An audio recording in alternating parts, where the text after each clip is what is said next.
ఇతర పార్టీలతో చెప్పించుకునే స్థితిలో టీడీపీ బలిజలు లేరని, పార్టీలో మా గౌరవం మాకు ఉందని, బలిజలకు ఏదైనా మంచి జరిగిందంటే అది టీడీపీ ప్రభుత్వంలో టీడీపీ కార్యనిర్వాహక కార్యదర్శి మి హరిప్రసాద్ అన్నారు. మంగళవారం హరి టవర్స్ లో జరిగిన మీడియా సమావేశంలో ఆయన మాట్లాడుతూ టీడీపీలో బలిజలకు ఏదో అన్యాయం జరుగుతుందని వైసీపీ వారు చెప్పడం హాస్యాస్పదంగా ఉందన్నారు. టీడీపీలో ప్రజలకు సముచిత స్థానం ఉందని, దానికి ఎటువంటి అనుమానం లేదని అన్నారు. మాకు అన్యాయం జరిగితే పోరాడి సాధించుకుంటామని, వైసీపీ ప్రభుత్వంలో బలిజలకు న్యాయం జరిగిందో లేదో వైసీపీ బలిజ నాయకులు ఆత్మ విమర్శ చేసుకోవాలన్నారు. కడపలో 50 డివిజన్ ఉంటే ఒక్క కార్పొరేటర్ అభ్యర్థి అయినా ప్రకటించారా?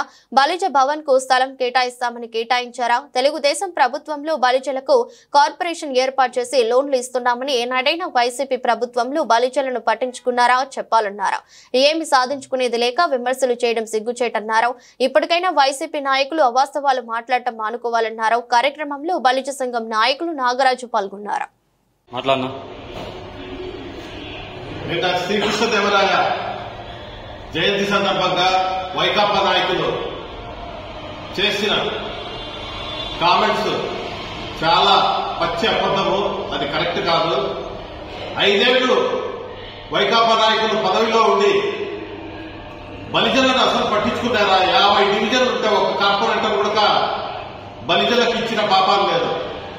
ఆకుల వీధిలో కొన్ని ఏళ్ల నుంచి ఆకుల వీధి పుట్టినాల నుంచి 25వ డివిజన్ బలిజలకే కేటాయిస్తా వచ్చినారు. దానికి ఇప్పుడు వేరే వ్యక్తిని తీసుకొచ్చి, పులివెందుల నుంచి వలస వచ్చిన వ్యక్తిని తీసుకొచ్చి ఆయనకు కేటాయించడం జరిగింది.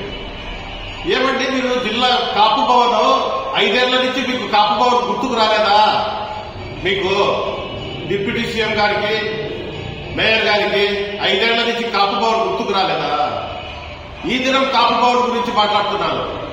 మేము మా ఎమ్మెల్యే గారికి, శ్రీనివాసరెడ్డి గారికి 50 సెంట్లు స్థలం అడిగినాం. రిమ్సులో, పాత రిమ్సులో. అది పరిశీలన జరుగుతుంది. అంతలోనే 5-7 నెలలు కాలే, మీరు అంతలోనే ఉలిక్కి పట్టేది మీకు. మేము దాన్ని పర్సూ చేస్తున్నాము. మా ఎమ్మెల్యే గారు కూడా దాని పరిశీలన జరుపుతున్నారు. అది ఇస్తారు, దానికి కడతారు. మీరు 5 ఏళ్లలో ఏం సాధించినారు? బలిజలకు ఏం చేసినారు? మీరు 5 ఏళ్లలో ఏమి చేయలేరు. బలిజలకు వ్యతిరేకంగా అన్ని చేసినారు. బలిజలను అడగొక్కినారు. టీడీపీ గవర్నమెంట్ లోనే మాకు బలిజలకు అన్యాయం జరుగుతుంది. మా ఎమ్మెల్యే గారి అధ్యక్షంలోనే మేము బలిజ భవన్ కడతాము. న్యాయం జరుగుతుంది. అన్ని విధాలా బలిజలకు న్యాయం కూటమి ప్రభుత్వంలో మా ఎమ్మెల్యే గారు, శ్రీనివాసరెడ్డి ఆధ్వర్యంలో అన్ని జరుగుతున్నాయి. మీరు భ్రమపడి ఏదో మునిగిపోతాడని మీరు ఇది ఎకసెక్క మాటలన్నీ మాట్లాడితే అది కాదు, తప్పు మీరు మాట్లాడేది.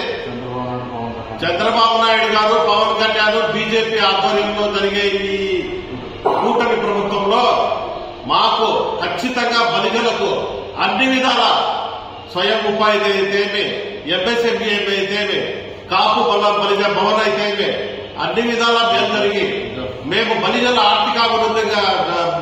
ఆర్థికాభివృద్ధి చెందుతారని, అలాగే ఈడబ్ల్యూఎస్ జీవో కూడా రిలీజ్ అవుతుందని మేము ఈ సభాముఖంగా చెప్తున్నాం. Thank you.